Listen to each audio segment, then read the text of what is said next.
sabores, recuerdos, personajes, tradiciones, leyendas, lugares emblemáticos y oficios. Son los rostros de Quito, sentimientos más allá de la simple vista. Porque amamos a nuestra ciudad. Rostros de Quito. Un espacio para recordar, suspirar y amar a la carita de Dios. Bienvenidos y bienvenidas.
(13:05).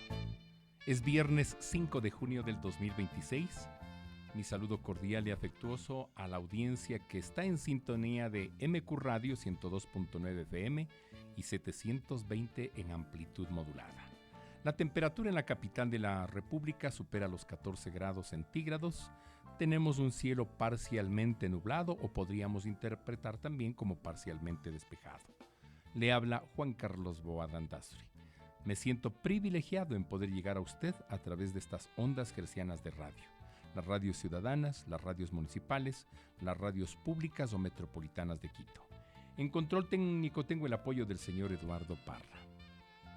Por favor, sea bienvenida, bienvenido. Si usted quiere interactuar con nosotros, les recuerdo que el 098-210-163-8 098-210-163-8 está a su disposición. Y nuestros teléfonos, por cierto, que se los está ahora mismo probando, el 2-510-510, 2-510-511, están a su disposición. No puede faltar, el cuarto canal es nuestro WhatsApp personal. Usted me escribe, vamos a interactuar con un invitado especial. Hoy tenemos el rostro social de la capital de la República. Hoy vamos a hablar de algunas cifras, vamos a hablar de cómo se encuentra el tejido social de Quito con una voz autorizada. Sin duda, esta voz autorizada es parte de la institucionalidad quiteña, y qué bueno que sea así. Recogemos voces diversas, hombres, mujeres, jóvenes, adultos, adultos mayores, parte urbana, parte rural, pero ahora el componente es un tanto institucional. Así que aquí iniciamos. Frase del día.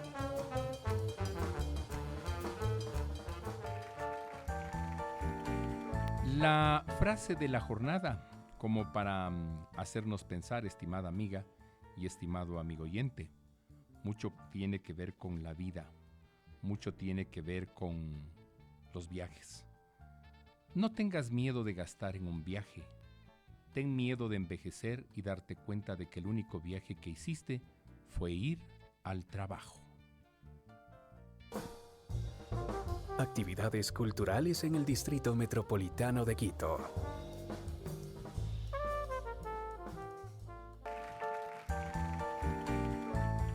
Ramiro Lainez, vecino artesano de la querida parroquia de San Miguel de Zambisa, parroquia de más de 430 años de fundación eclesiástica, nos hizo una bonita invitación hace pocos días. Ahora esta la quiero reiterar. Por favor, tómela en cuenta y visiten este fin de semana la ruralidad. Cualquiera de las 33 parroquias, cualquiera, la que guste, la que más cerca le quede, pero vaya a territorio para que reactive la economía y venga con un cúmulo de conocimientos extraordinario, fantástico. Feria Sanviseña, un espacio para compartir, emprender y celebrar nuestras tradiciones. Sanvisa, cuna de arte, fe y cultura. Sábado 6 de junio, desde las 12 del día, Parque Central de Sanvisa.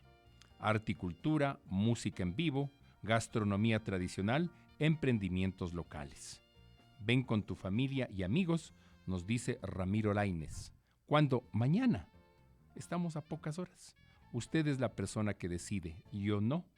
Usted podría perfectamente decidir entonces visitar la ruralidad. Otra iniciativa bonita que tengo acá en mis manos es esta relacionada con la que nos formula María Narváez, ¿no? Ella nos invita a la siguiente exposición, Arte en la PUCE. ¿Qué es la PUCE? La Pontificia Universidad Católica del Ecuador. La exposición se llama Sensaciones Reconectar. Sentir también es resistir. Sensaciones Reconectar es un espacio seguro para volver a sentir. La exposición estará abierta desde hoy, porque hoy es la inauguración. Hoy 5 de junio de 2026 en horas de la noche es la inauguración. Lugar Galería de Cristal. Va a estar esta exposición abierta al público hasta el 24 de junio de 2026. María José Narváez nos hace esta bonita invitación. Preparen en su agenda lo que hacen los hijos de la Tierra del Trueno. ¿Cuáles son ellos? Los hijos de Cotocollao, los olleros, los ladrilleros, aquellos que moldeaban tantas cosas con el barro. Ellos nos están invitando en esta alianza estratégica que tienen con la Biblioteca Ecuatoriana Aurelio Espinosa Polit a otro conversatorio. Tras miércoles, desde este que viene, hay muchísimos más, así que visite este territorio que se va a encantar. Ya le voy a dar el título de lo que nos proponen el próximo día miércoles, 13:11 en la tarde. ¿Qué recuerdas de Quito? Comunícate con nosotros 2-510-510, 2-510-511. Rostros de Quito, con Juan Carlos Boada Landazuri. En Rostros de Quito, nuestro invitado.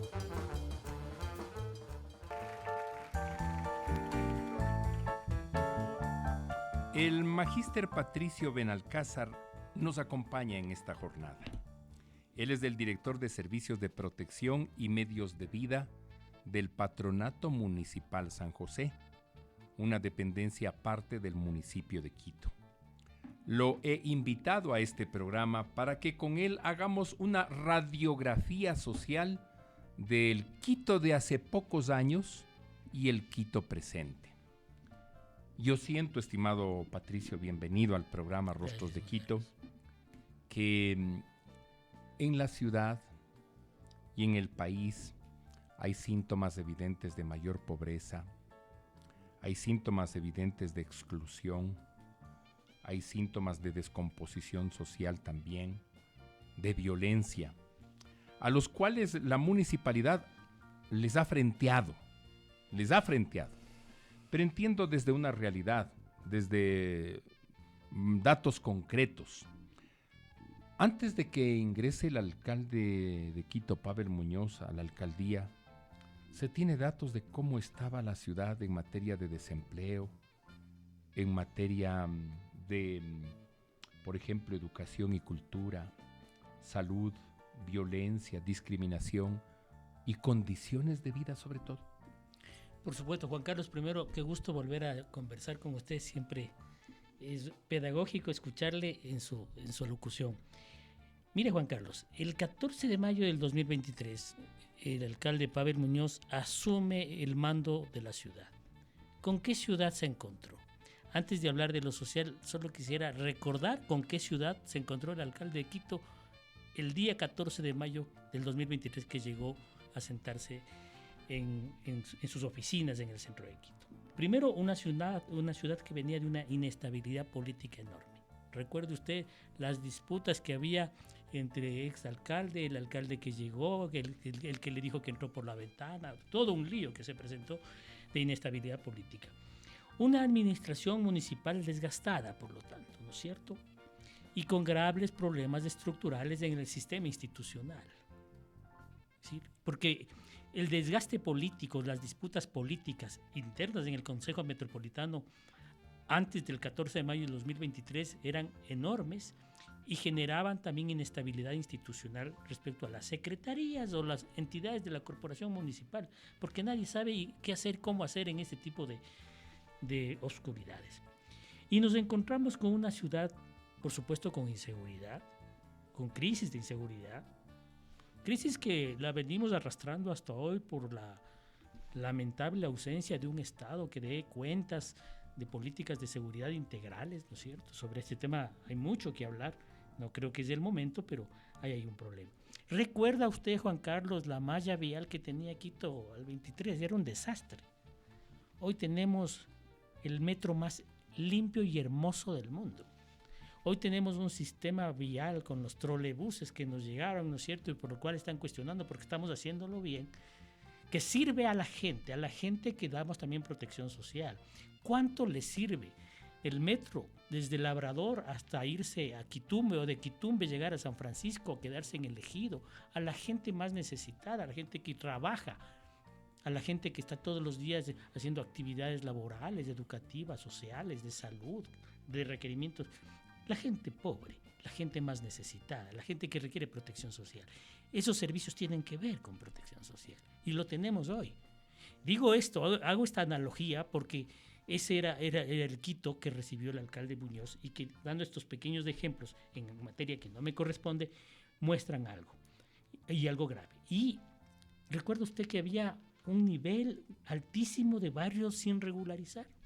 Cerca de 400, en esa época, cerca de 400 barrios sin regularizar. Recién nomás se informa, ¿no es cierto? Ya llevamos más de 3.000 barrios regularizados por la administración del alcalde. Entonces, esto que le digo de regularizar barrios tiene que ver en sectores marginales, con las personas vulnerables, aquellos que requieren protección social y cuidado de la ciudad en su conjunto y de su institucionalidad. Uh-huh. Este ejercicio de radiografía histórico es bueno mencionarlo, porque cuando uno entra al mundo de lo social, uno puede decir que antes del 14 de mayo del 2023, la prestación social, la protección social, primero no había una definición clara de lo que se quería en lo social, y segundo, había una nula o inexistente, inexistentes servicios de protección social. Hoy nos quedamos hasta las 6 de la tarde y no termino de hablar de los servicios de protección social, no solo los que ejecuta directamente el patronato, sino de todo el sector social del municipio del Distrito Metropolitano de Quito. ¿De qué estoy hablando? De cultura, estoy hablando de salud, estoy hablando de educación, estoy hablando de inclusión social y, por supuesto, también el patronato. Entonces, el universo de lo social es un universo enorme, Juan Carlos. Yo podría hacer mención de lo que conozco, aunque conozco un poquito también de lo otro. Ese es el Quito de hoy que le podemos contar frente al Quito que recibió el alcalde Muñoz, ¿no es cierto? En ese mismo lapso de tiempo, ¿cuáles eran las diferencias existentes entre lo urbano y lo rural allá en 2023? Eran enormes. Primero, el sector rural siempre abandonado, ¿no es cierto? La desestructuración política y la inestabilidad política no hacía que haya un diálogo con los gobiernos locales rurales. Hoy hay un diálogo permanente y una inversión de más de 15 millones de dólares que se dio el año que pasado, ¿verdad? Y que si no tuviésemos el limitante del COTAD que nos tiene inestables a todos, seguramente la inversión en la ruralidad del municipio del Distrito Metropolitano de Quito superaría los 15 millones de dólares. ¿Y para qué sirven 15 millones? Mire usted, tantas y cuantas obras que se han hecho en las parroquias rurales del Distrito Metropolitano de Quito.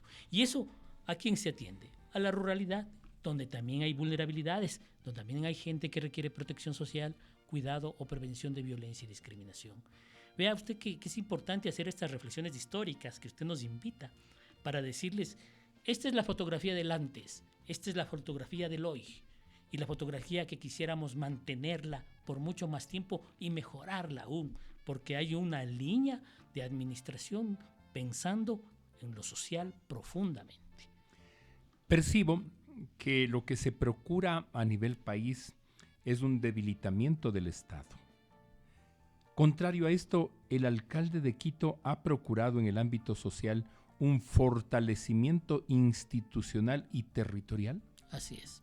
Yo lo primero que quisiera, ya para entrar en materia social. En materia social, en el Distrito Metropolitano de Quito se tiene clarísimo esta trípode que le voy a contar. ¿Cómo se aborda lo social?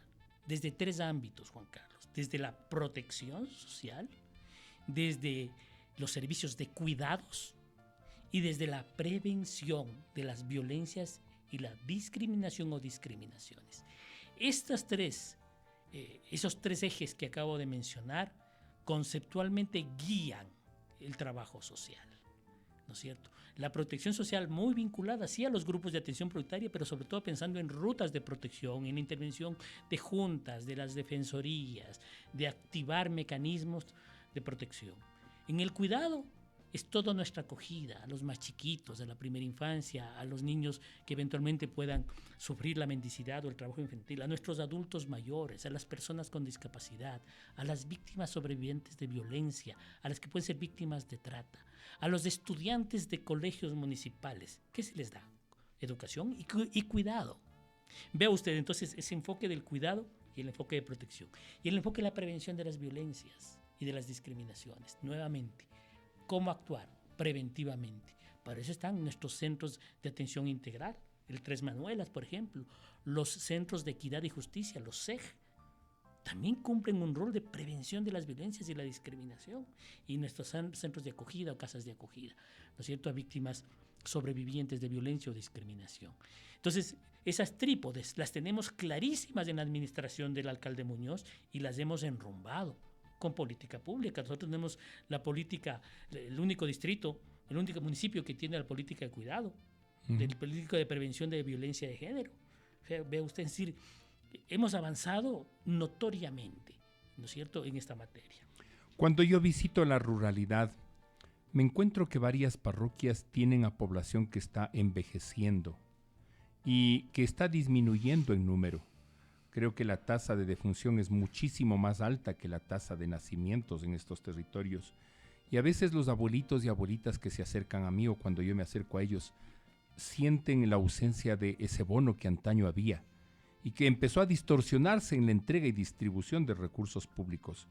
Ustedes con estos 3 trípodes, protección social, cuidado, prevención de las violencias, han procurado llenar esas demandas tal vez, necesidades tal vez, pero lo han hecho cobijados por la norma. Por supuesto, Juan Carlos. Mire, para decirle, no solo la ruralidad está envejeciendo el Distrito Metropolitano de Quito.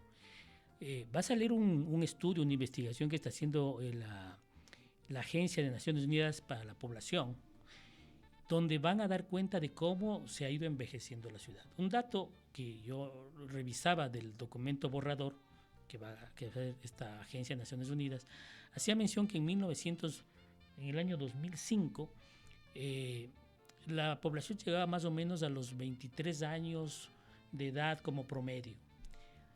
Al 2025, la población ya está en un promedio de 35 años.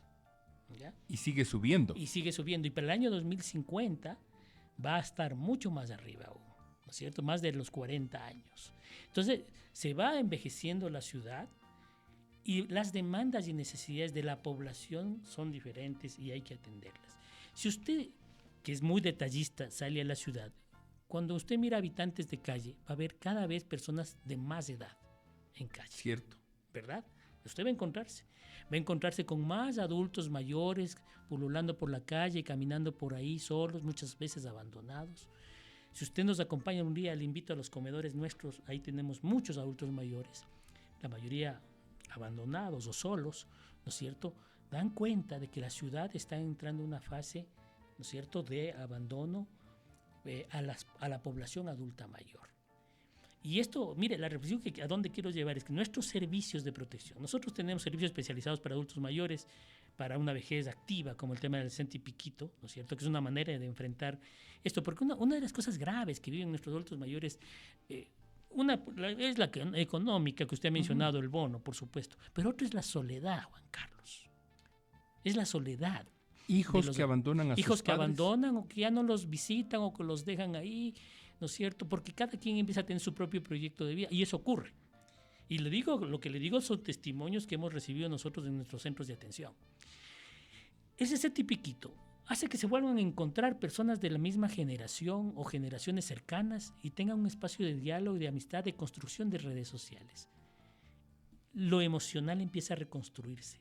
El abandono empieza a curarse, a restaurarse, porque hay pares con los cuales puedo compartir.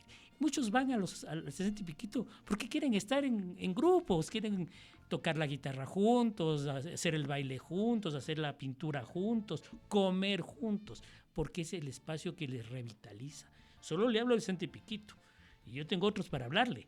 ¿Ya? Y vamos a echar una revisión de aquello.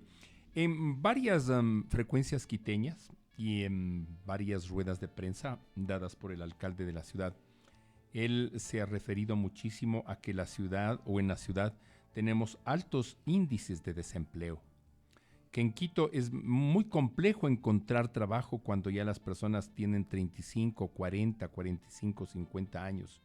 Y se ha referido que a eso se agrava la presencia de ciudadanos de otras nacionalidades o de otros territorios que se desplazan por falta de trabajo en los suyos o porque no encuentran oportunidades de vida y por esa misma violencia. Es así y vuelve la tarea que ustedes tienen titánica, sabiendo que de por medio hay un recorte a la partida 78 que permite trabajar en proyectos sociales. Sí, ese análisis de su parte. Por supuesto, sí. De hecho, si vamos a entrar a hablar del COTAD, también nos quedamos de largo, ¿no es cierto? Las partidas presupuestarias que nos han recortado son partidas sustanciales para temas de orden social. La 7302, por ejemplo, todo lo que tiene que ver con alimentación, cortado. ¿Y cómo damos de comer en comedores a las personas más vulnerables? ¿Cómo alimentamos a los niños de primera infancia, que son como 7,000 en los quitoguaguas que tenemos? ¿Cómo velamos por las víctimas sobrevivientes de violencia de género que están acogidas en nuestras casas de atención? ¿Cómo damos un platito de comida a los niños que pueden ser víctimas de mendicidad o de trabajo infantil en guardianes de la niñez si nos han quitado esa partida? O la 78 que usted hace mención, que tiene que ver con transferencia monetaria, ¿no es cierto? Nosotros, para atender a los quitoguaguas, que son 95 centros, 92 son vía convenio, nosotros vía el convenio y vía partida 78 hacemos transferencias monetarias por más de $10 millones. ¿Transferencias monetarias para qué? No es para el piponazgo, es transferencias monetarias para atender a niños de la primera infancia, de 0 a 3 años. Y de sectores vulnerables, que seguramente la única comidita que tienen es la que proporciona el municipio de Quito, ¿no es cierto? Entonces mire ahí lo grave que ha significado estas reformas del COTAD que nos corta, ¿no es cierto?, las proyecciones de orden social, los servicios sociales, porque ven que esto no es inversión, porque no es cemento, porque no es una calle, porque no es una infraestructura. En los quitoguaguas, para ponerle otro ejemplo, ¿no es cierto?, de los 95, 3 son directos y llevamos a construir 3 más directos, manejados por el municipio. Si usted, Juan Carlos, ha ido a un quitoguaguas, ningún país del primer mundo podría decirnos que tiene algo mejor que nosotros. Son de primer nivel. Nunca más servicios pobres, tristes y abandonados para población pobre. Nuestra población de los barrios marginales se merecen dignidad. Y eso se expresa a través de estas obras que hace el municipio de Quito. ¿Por qué le hago referencia a los ejemplos de los 3 quitoguaguas que tenemos y serán 3 más luego, en Atucucho, en Pizulí y en Solanda posteriormente, en siguientes meses? Porque esos quitoguaguas dan de comer a los niños de los sectores más vulnerables que ya le he mencionado. ¿Y por qué trabajan exclusivamente con niños y niñas entre 0 y 3 años? Porque es la primera infancia. La primera infancia tiene un rango que va de 0 a 5 años, 11 meses, 31 días, ¿no es cierto? Y esa primera infancia como etapa de la vida es trascendental. Es sustancial para luchar contra la desnutrición crónica infantil y para que el desarrollo integral de los niños, intelectual, funcional, emocional, sea el adecuado. Un niño de primera infancia bien tratado se convierte en un Juan Carlos al frente de un micrófono bien puesto, con un proyecto de vida, con una familia. Ese es el ejemplo que le doy, el suyo. Seguramente usted le alimentaron muy bien de 0 a 3 años, me supongo. Sí, gracias a Dios, ¿No ve? porque teníamos Ya. un contexto diferente. ¿Verdad? Entonces, nosotros apostamos a los sectores marginales, a los sectores más pobres, para atenderlos de 0 a 3 años. Luego de los 3 añitos van a los CMI, ¿no es cierto? Que es ya la primera infancia, pero ya vinculada a la escolaridad. Técnicamente es así. Y tenemos más de 14 CMI como municipio. Y les hacemos trasladar de los Quito-Guaguas, van al CMI. Del CMI ya entrarán a la institucionalidad municipal, que además es de primer nivel, usted lo sabe. Entonces es toda una movilidad social maravillosa. Pero un gobierno local que piensa en lo social integralmente como un circuito histórico, como un proceso de evolución del proyecto de vida de ese niño chiquitito hasta que termine sus estudios secundarios. En este colectivo de niños que son atendidos por la municipalidad de 0 a 3 años y pueden terminar abandonando el fuerte vínculo con la municipalidad a los 17, 18 que ya se gradúan de bachilleres, ¿qué cambios actitudinales, qué cambios biológicos se espera para tener ciudadanos con otro nivel de compromiso, muy bien estructurados morfológicamente? Bueno, primero, personas bien nutridas, bien alimentadas, dicho sea de paso, con acompañamiento en salud. Todos nuestros Quito-Guaguas son acompañados por temas nutricionales, por evaluaciones de salud periódicas de la Secretaría de Salud del municipio de Quito, para que estén bien de salud. Y la salud no solamente es física, ¿no es cierto? No solo es nutricional, no solo es contra las enfermedades, también es mental. Entonces están construyendo y creando personas con capacidades, con personalidad, con criterio, para que cuando terminen sus estudios secundarios tengan esa capacidad, ese criterio de acceder a las universidades en los mejores términos. Eso es pensar en el país. Nosotros estamos pensando en la ciudad porque nos ha tocado ser gobierno local, ¿no es cierto? Pero por supuesto, esa es la idea. ¿Cuántas personas o seres humanos de tiernas edades son cobijados por este tipo de proyectos? ¿Y qué hace falta para que todos los seres humanos de esa edad en nuestro país puedan acceder a esto que es un derecho? Un derecho. El tema, la Constitución de la República señala en el artículo 46, vea, me lo recuerdo, hasta ahora me lo recuerdo, el artículo 46 señala clarísimo que una obligación del Estado ecuatoriano es velar bajo el criterio de protección especial y reforzada por los niños de la primera infancia, que va de 0 a 5 años, 11 meses, 31 días. Si es una obligación del Estado, Juan Carlos, no solamente es la obligación del municipio, pues, es obligación del Estado y la principal representación del Estado es del gobierno central. Ahí hay que preguntar, ¿cuánto están invirtiendo en la primera infancia? Si hay realmente inversión o hay un vaciamiento del Estado, como lo que nos enteramos ayer, que se van a juntar un montón de ministerios. El MIES, que era MIES, ahora Desarrollo Humano, le juntan con el de Trabajo y con la Secretaría de Pueblos. ¿Qué es lo que va a ocurrir? Se achica, porque van a sacar un montón de gente. Entonces se achica el Estado, se achican los servicios, se achica el presupuesto. Ahí son las preguntas que hay que hacerse. Y se achica el área de impacto positivo cuando hubiesen políticas públicas. Por supuesto, porque además se achica porque se piensa que todo va a ser manejado por el mercado y por el sector privado. Pensando en educación como un negocio, ¿no es cierto? Pensando en una guardería como un negocio. La administración municipal no piensa como un negocio, sino como un derecho. Y al pensarlo como derecho, Juan Carlos, se generan los servicios que yo estoy comentando. Le digo, son 7,000 niños ahora. Nosotros quisiéramos que sean muchos más. Seguramente va a subir la cobertura con los nuevos 3 Quito-Guaguas que vamos a crear, los directos. Seguramente entrarán más 300, un poco más 500 más y subirá el rango, ¿no es cierto? Subirá el rango. Vea usted lo importante que es pensar en lo social desde esta lógica histórica y de proyectos de vida de nuestros más chiquitos hasta verles graduarse del bachillerato. Y luego de ello, hasta hay becas para que sigan sus estudios universitarios, a los mejores estudiantes.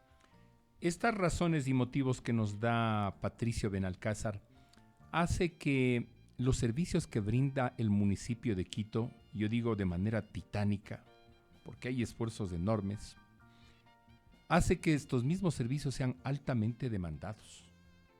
Ya mismo se abren, por ejemplo, las inscripciones para los planteles educativos municipales. Hay 1.500 cupos, vamos a suponer, pero las personas que pugnan por ellos pueden llegar a 15.000 o 18.000 personas. Y ese número de personas que pugnan por incluir a sus hijos en el sistema educativo municipal están conscientes de que hay una diferencia entre lo que propone en materia de servicios el Estado central o el gobierno central a través del Ministerio del Ramo y lo que la municipalidad propone. Vamos a hacer una pausa. Ustedes pueden perfectamente interactuar con mi invitado si gustan preguntarle. Hagamos la pausa de rigor y volvemos. Agradezco al historiador parroquiano Marito Bedoya, que se encuentra allá en la Huerta Clarita, en la querida parroquia de San Miguel de Perucho. Nos escucha. Gracias también a nuestro buen amigo, ex compañero de trabajo Pepe Cabrera, que gusta de estos temas, nos dice, y está en sintonía de MQ Radio 102.9 FM y 720 en amplitud modulada. La pausa de rigor, caballero Stalin Ampudia, y volvemos con diálogo en lo social.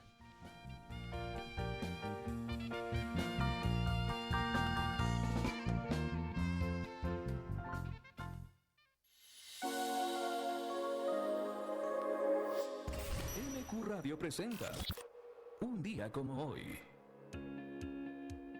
Juan Carlos Boada.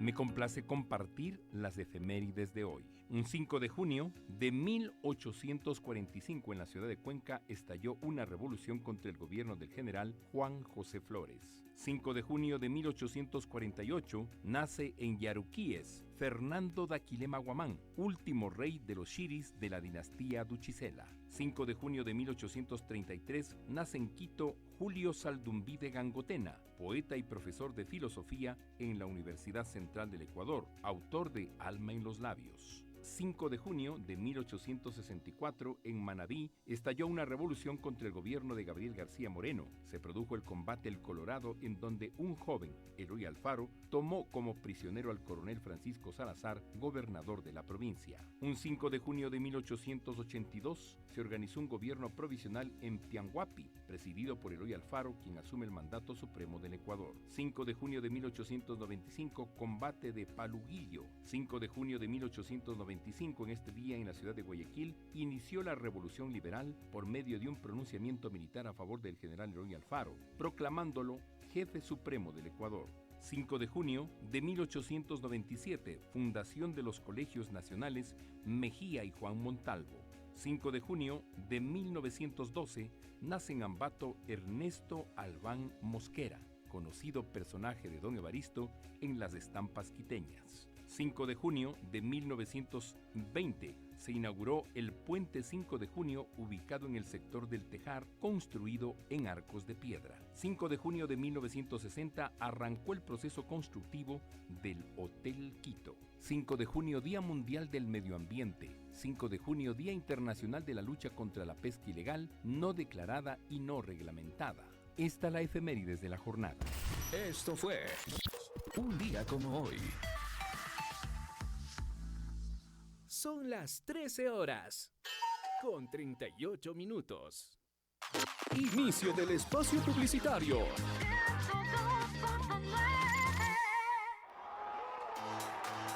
El fútbol une y el comercio mueve a Quito. Mientras rueda el balón y el mundo celebra cada gol, cientos de comerciantes, caseras, caseros, emprendedores y trabajadores autónomos siguen moviendo la ciudad todos los días. Vive el Mundial en los mercados de Quito, los centros comerciales del ahorro y los espacios de comercio de la ciudad más linda del mundo. Encuentra sabor, tradición, buenos precios y todo para alentar a tu selección. El fútbol une y el comercio mueve a Quito. 3.001 obras para Quito. Alcaldía Metropolitana. Quito renace. Listo, Roberto. Hasta mediodía tengo listo ese reporte. Llego a la oficina y lo hago. Ya, perfecto, Marina. Pero que no pase de las 11, por favor. A esa hora le entrego, Roberto. Apenas llegue. Ya, listo, Marina. Gracias. Ay, qué pesado este man. Es un intenso. Uy. Amiga, creo que sigues en la llamada. Hay cosas incómodas Hablar de salud mental no debería ser una de ellas. Lo loco es hacerse el loco. Anímate a hablar de salud mental. 3001 obras para Quito, Alcaldía Metropolitana. Quito renace. Fin del espacio publicitario.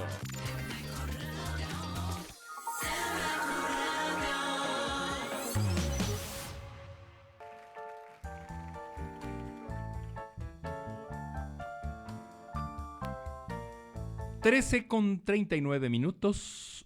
Patricio Benalcázar en nuestro estudio principal de diálogo. Este es del programa Rostros de Quito, correspondiente a viernes 5 de junio del 2026. Hemos hablado un poco de los niños, un poquito diría yo, un poquito, porque mucho se puede hablar de ellos y para ellos y, ¿por qué no algún rato con ellos? Los habitantes de calle, parte del grupo de población vulnerable. Ustedes tienen estudios, tienen datos históricos del por qué las personas llegan a ese estado. Cuando yo me he referido que ya casi clase media mismo no hay. Hay media baja y pauperizada. ¿Cuántos ciudadanos estarán en situación de calle en Quito? ¿Qué se está haciendo por ellos? ¿Se puede hacer por todos? Sí, Juan Carlos, mire, quizás el tema de la habitabilidad de calle es de los temas más sensibles, no solamente en Ecuador y en Quito en particular, en el mundo entero.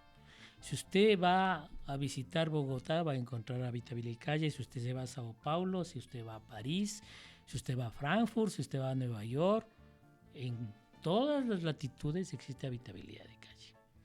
¿Qué produce la habitabilidad de calle como un tema de vulnerabilidades? Hay muchos factores, es multicausal.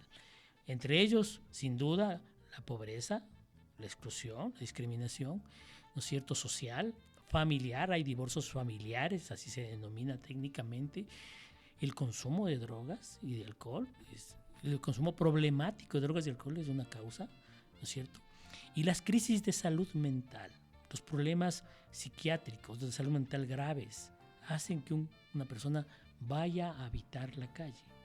Hay una multicausalidad, como la que estoy mencionando. Para ponerle datos que usted estaba diciéndonos o preguntándonos, ¿cierto? En el Distrito Metropolitano, el seguimiento que hemos hecho desde el año, con un informe desde el año 2022 y este año 2026, estamos a poco tiempo de que la Secretaría de Inclusión Social saque un diagnóstico adicional. Tenemos alrededor de 4,000 personas habitantes de calle en todo el Distrito Metropolitano, de las cuales el 70% están con consumo problemático de drogas o alcohol, que es un problema de salud pública, dicho sea de paso, ¿no es cierto?, el consumo. Y por lo tanto debe tener estrategias desde la perspectiva de la salud pública. Y hay un 10% de habitantes de calle en el distrito que tienen problemas psiquiátricos. Estoy hablándole de 400 personas, ¿no es cierto?, 10%. ¿Ya? Eso es altísimo. Y problemas psiquiátricos que hace que sean personas que tengan dificultades respecto a su voluntariedad, a su conciencia respecto del entorno, de sus vínculos, de su propio cuerpo, de su limpieza y demás. También es un problema de salud pública, Juan Carlos, porque es un tema psiquiátrico, ¿no es cierto? Cuando yo hago mención de la salud pública aquí es porque hay una ausencia de servicios especializados para atender esta problemática y una limitada política de atención en materia de adicciones. Porque no es una atribución exclusiva del gobierno local, esa es una tarea de órganos rectores, como el Ministerio de Salud Pública y lo que era el MIS y ahora el Ministerio de Desarrollo Humano y mañana no sabemos qué sea. Ellos son rectores, dicho por normas. ¿Ya? Le digo esto porque si no tenemos centros de atención especializados psiquiátricos o de salud mental que pueda acoger a esta población y atenderlos dignamente, vamos a seguir viéndolos en la calle. Y el municipio hará maromas, pero no va a poder solucionar un problema estructural, ¿no es cierto? De estos 4,000, ¿cuántas personas? Y debe ser todo un reto. ¿Cuántas personas están? 4,000 personas como habitantes como de calle. Habitantes de calle, exactamente. Ese es el número tope que tenemos en la información que hemos levantado, ¿no es cierto? Sin embargo, de este primer diagnóstico, por responsabilidad del Distrito Metropolitano de Quito, ¿no es cierto?, hemos afrontado el tema de la habitabilidad de calle desde distintos servicios. Uno, por supuesto, fundamental, es el de abordaje en calle. ¿Por qué? Porque tenemos que salir con nuestros equipos al centro histórico, pero también estamos en Eugenio Espejo, también estamos en la Manuel Sáenz, que en el centro histórico, en la Delicia, estamos en Quitumbe, hay equipos nuestros que se mueven por todo el distrito para acercarnos a los habitantes de calle e invitarlos a nuestros servicios de protección, o si requieren algún tipo de atención especializada en salud y demás, referirlos a los centros de salud. Invitarlos o referirlos, pero no obligarlos. No obligarlos. ¿Por qué? No podemos. Porque el tema de la voluntariedad es un tema que está ceñido a una norma legal. El Código Penal establece que si a una persona por la fuerza se le lleva, eso se denomina secuestro. Y entonces nuestros equipos no pueden caer en una infracción.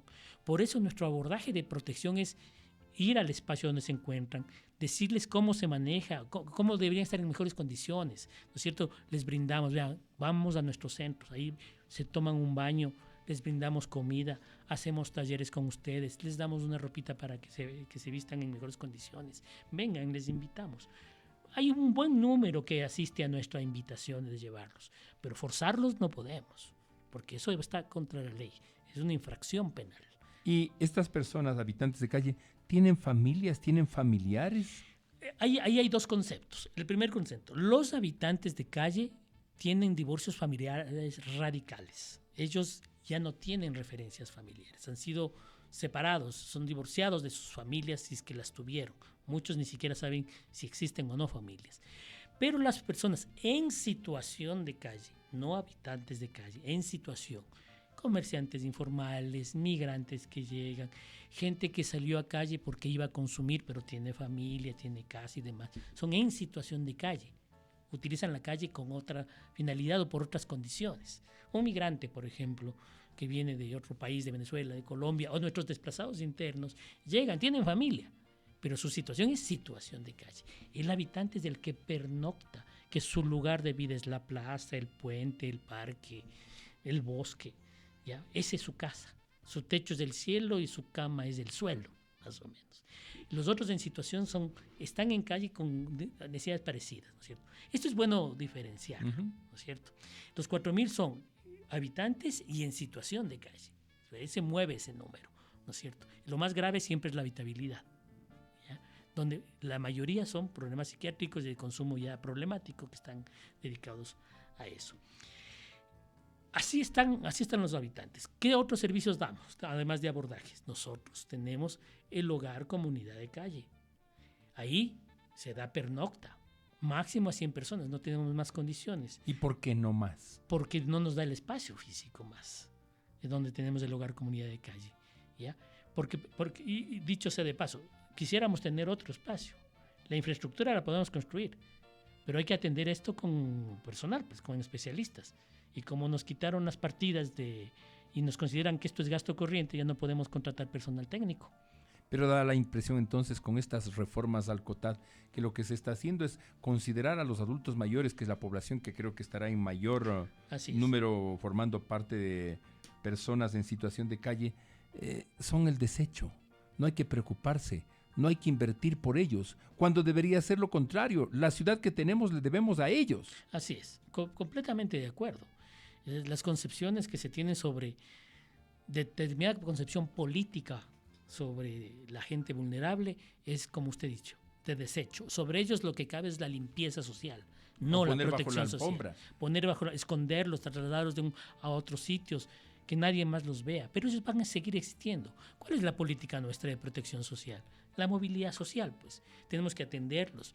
Mire, nosotros hemos tenido casos, Juan Carlos, yo diría exitosos, en donde nos hemos acercado, han accedido a nuestros servicios, se les ha dado una ducha para que se bañen, se les ha dado el desayuno, el almuerzo, se les ha dado talleres ocupacionales, algunos talleres de recuperación psicoterapéutica, llamémoslo así, ¿no es cierto?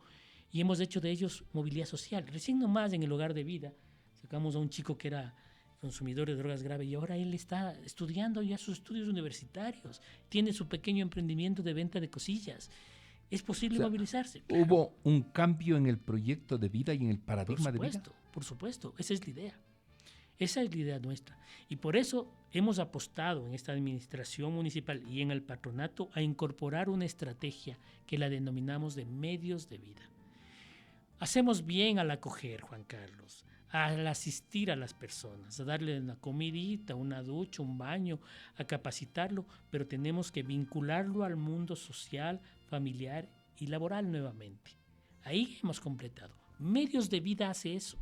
Entonces se trabaja mucho temas de emprendimiento, se trabaja mucho temas de inserción laboral y diálogo con empresas públicas y privadas para que acojan a estas personas que tienen ya un perfil trabajado después de todo un proceso, y lo hemos logrado. Hay casos que han logrado ser incorporados a actividades laborales, ¿no es cierto?, en determinados lugares. Es decir, hay un esfuerzo para transformar la vida de las personas. Nosotros no hacemos limpieza social como otros. Nosotros hacemos protección social y transformación social de la vida de la gente. Pero no todos están cobijados. No todos, pero es un esfuerzo que hacemos. Yo siempre pongo este ejemplo. Imaginémonos que el municipio del Distrito Metropolitano de Quito no tiene un solo servicio para habitantes de calle. ¿Sabe con qué se encontraría usted a la salida de la radio? ¿Con qué se encontraría usted a 3 cuadras cerca del Colegio de Mejía? ¿Con qué y con quiénes se encontraría yendo al ejido? ¿Con quiénes se encontraría entrar al centro histórico? Si no hubiera un solo servicio nuestro. Si no tuviéramos los comedores comunitarios que también atienden a habitantes de calle y adultos mayores. ¿Dónde estarían ellos? En calle, en las esquinas. Pero ahí nos pone entre hacer todo que no se puede y no hacer nada. Claro, nosotros hacemos algo. Nos corresponde hacer y lo hacemos con entereza. Y llamamos, miren, muchas ocasiones nosotros hemos pedido con informes en mano la intervención de instancias nacionales. Yo mismo he firmado como director del área pidiéndole al par mío en el Ministerio de Desarrollo Humano que intervenga en casos que les hemos referido. Y el Ministerio de Salud. Y se han quedado con los informes ahí guardados. Hasta ahora no nos dan respuesta. No nos dan respuesta. Entonces, ¿qué es eso? No hay servicios, no hay un interés, no hay una política. No se mira esa población con la dignidad que nosotros sí la miramos. Hay inquietudes ciudadanas. Buena tarde, Juan Carlos, del sociólogo Osvaldo Fierro. Consultar al caballero entrevistado qué tipo de dificultades han enfrentado en esta tarea que ustedes realizan y cómo las han superado. Escuchándole parece que todo es una maravilla y toda obra humana tiene aciertos y errores. Es la pregunta que él plantea. Moni Castro, conozco muchos habitantes de calle alrededor de la iglesia de la Basílica. En Santo Domingo nos refiere. Rafa Racines nos dice, ¿qué institución reemplazó al Hospicio San Lázaro? ¿A dónde fueron a parar los enfermos mentales que no tienen recursos? Porque son miles. Empezaré por la última. Se cerró, el San Lázaro era regentado, ¿no es cierto?, por el Ministerio de Salud. Ahí tenían un centro psiquiátrico, ¿recuerda usted? Nuevamente, eso es regentado por la Autoridad Central Nacional. ¿A dónde fueron ellos? A la calle, pues. ¿A dónde más van a ir si es que no hay atención? A la calle. Están en calle. Les expulsaron de buenas a primeras. Ahora la atención que se hace en algunos centros de atención psiquiátrica es ambulatoria. Entonces van, les atienden, les dan los medicamentos, ya vuelva después de cierto tiempo y se va. La gente se va, ¿no es cierto? Pero hay personas que tienen graves problemas psiquiátricos que no solamente es cuestión de darle el medicamento, porque necesita ser atendido. Los del San Lázaro eran esos, ¿no? Entonces están en calle, porque no hay una lectura de protección y de derechos sobre esas poblaciones vulnerables con esa problemática. Eso respecto a esa inquietud. Nosotros tenemos muchos problemas respecto a la primera inquietud, pero muchísimos problemas. Un primer problema estructural es la visión que se tiene en general de la sociedad sobre estos grupos vulnerables y sobre los habitantes de calle, ¿no es cierto? Nos causan estupor, rechazo, no queremos acercarnos, nos dan mal olor, todas esas cosas que es de la realidad, pero de paso escribimos y somos indiferentes. Ese es el principal problema que tenemos, la indiferencia. Y le digo esto porque ha habido experiencias muy bonitas. Yo recuerdo una que llevó nuestro jefe de habitantes de calle junto con el equipo del Hogar de Vida que queda por la calle Sucre, frente a la Escuela Sucre. Ahí hay un pasaje que se llama el pasaje de los milagros. Vea, este nombre es bonito, el pasaje de los milagros. Unidad Educativa Liceo Fernández Madrid. Liceo Fernández Madrid, que nos han llamado en más de una ocasión a decir, vean, ayúdennos, aquí hay muchos habitantes de calle, y nos hemos acercado. Hicimos un trabajo comunitario interesante, dijimos, hagamos una cosa juntos. La gente que estamos tratando de recuperar, el barrio y nuestros técnicos, pintemos la calle de los milagros, démosle color, pero hagámoslo todos y todas. Vaya usted ahora a la calle de los Milagros, Juan Carlos. Está pintadita y hay una cosa bien hechita. Se hizo una comidita, se compartió. ¿Quiénes participaron? También los habitantes de calle, también los miembros de la comunidad, también los técnicos de acogimiento del Patronato San José. Es posible dar las manos, es posible dar el corazón para transformar la vida de la gente, ¿no es cierto? Es posible hacerlo. Ese es un trabajo muy difícil. No todo el mundo piensa así, como en la calle de los Milagros. En otros lados simplemente llamen a la policía, vengan agentes de control, sáquenlos. Yo no quiero que se malentienda confundir la habitabilidad de calle con cometimiento de delitos. Quien quiera que comete delitos, el de cuello blanco o el habitante de calle, si lo comete, tiene que ser procesado y sancionado, sin duda. Pero ser pobre no es un delito. Estar en calle por muchas razones, seguramente por muchos errores, como decía el colega que nos preguntaba, por muchos errores. Ser habitante de calle, sí, pero uno puede recuperarse, sí, uno puede reparar los daños, sí, uno puede volver a tener una vida diferente, uno puede tener la esperanza de reconstruir su vida, sí, pues. Yo tengo esa esperanza, usted, Juan Carlos, del amigo que nos llamó, pero también el que está fuera en calle. Es posible, claro que es posible, ¿verdad? Si quisiéramos que se suben, digamos, esas voces a esta perspectiva que estoy planteando. Y solo para cerrar, nosotros, como patronato, colocamos 3 comedores comunitarios en 3 puntos de la ciudad. Lindo que tope el tema, porque con ese quería cerrar. ¿A cuántas personas alimentan? ¿Cuántas veces al día? ¿Cuánto cuesta? Y así breve bosquejar qué les dan de comer, porque capaz que nos vamos para allá un ratito ya le está a probar. dando hambre, Juan Carlos. No. Okay. Mire, Juan Carlos, primero decirle un dato que la gente tiene que conocer, ¿no es cierto? En Quito, la pobreza por ingresos llega más o menos al 10.8%. Estamos hablando de 230,000 personas en pobreza por ingresos en el distrito metropolitano. Otro dato, el 14% de quiteños y quiteñas, ¿sí?, o no desayunan, o no almuerzan, o no cenan. Es un tema del hambre, porque no les alcanza la platica. Vea usted. El 33% de los ingresos de las familias en Quito se destinan a alimentación. ¿Por qué le doy estos 3 datos? Porque es una mezcla explosiva, pues la pobreza, la falta de alimentación y el último dato que le di, ¿cuánto me cuesta alimentarme en porcentaje? Sí. Uh-huh. ¿Ya? Esa mezcla es explosiva porque estamos en una ciudad con hambre. Y cuando usted no come bien, primero se pone mal genio, me supongo. Pero cuando no come bien, afecta su salud. Afecta su salud física, su salud emocional, sus capacidades de relacionamiento social, su capacidad laboral, su capacidad de proyectar su vida porque está con el estómago vacío, es del hambre. Por eso en el Distrito Metropolitano hay una política contra el hambre dirigida por nuestro alcalde. ¿Recuerda usted el Acuerdo Quito? Uno de los puntos es la lucha contra la pobreza y el tema del hambre. Por eso, entre otras iniciativas, tenemos los comedores comunitarios. ¿Dónde están ubicados? En los puntos que territorializamos la pobreza. Calderón, Conocoto y San Bartolo al sur. En respuesta a la pobreza. No serán los únicos. No son los únicos, pero ahí empezamos. Ahí empezamos con este proceso. El año pasado atendimos a más de 1,500 personas, ¿no es cierto? Este año van a aumentar las ingestas en algunos de nuestros comedores, vamos a dar desayuno, porque nos hemos dado cuenta que los chiquitos que van a la escuela se van con un vasito, un tecito, los que pueden tomar un té. tienen que ir bien alimentados pues a la escuelita. Entonces vamos a hacer, o en las noches vamos a ver si damos cena en San Bartolo, porque también la escuela, las actividades nocturnas, sobre todo de niños y niñas y adolescentes, requiere alimentación. Esto no se termina ahí.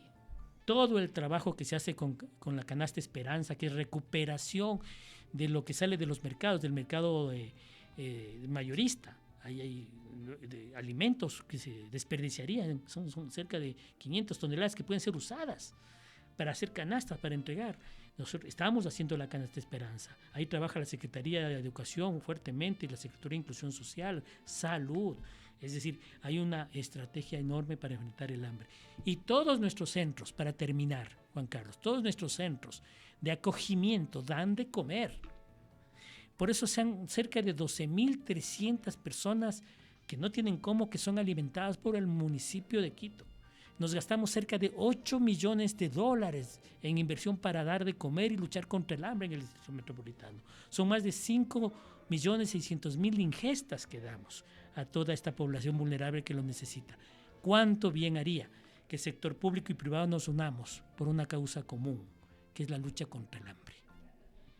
¿Cuánto bien haría que el señor presidente constitucional de la República del Ecuador les convoque a prefectas y prefectos, no importa la tendencia política, a alcaldesas y alcaldes de la ciudad y a presidentes y presidentas de GATS parroquiales? Sí. Lindo que la infraestructura sea espectacular, que se invierte en ella, pero ¿con ciudades y territorios de harapientos? Es la pregunta. ¿O tenemos que pensar en una ciudad digna, con gente dignamente tratada en espacios públicos dignos? ¿Hacia dónde caminamos? Caballero Patricio Benalcázar, vio que el tiempo nos faltó. Ojalá podamos en un mes medio volverlo a tener con nosotros, porque hay que seguir revisando algunas otras cifras, algunos otros datos y realidades, y también nos cuente qué es lo que hace por la ruralidad. Muy gentil por su presencia. Juan Carlos, muchas gracias. Ya me cogió enviada, ya quería seguir hablando, pero ya no podemos.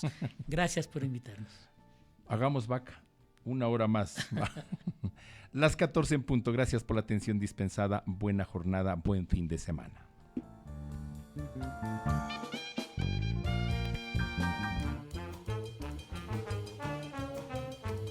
Sabores, recuerdos, personajes, tradiciones, leyendas, lugares emblemáticos y oficios. Son los rostros de Quito, sentimientos más allá de la simple vista. Porque amamos a nuestra ciudad. Rostros de Quito. Un espacio para recordar, suspirar y amar a la carita de Dios. Gracias por ser parte de este espacio. Para amar a Quito.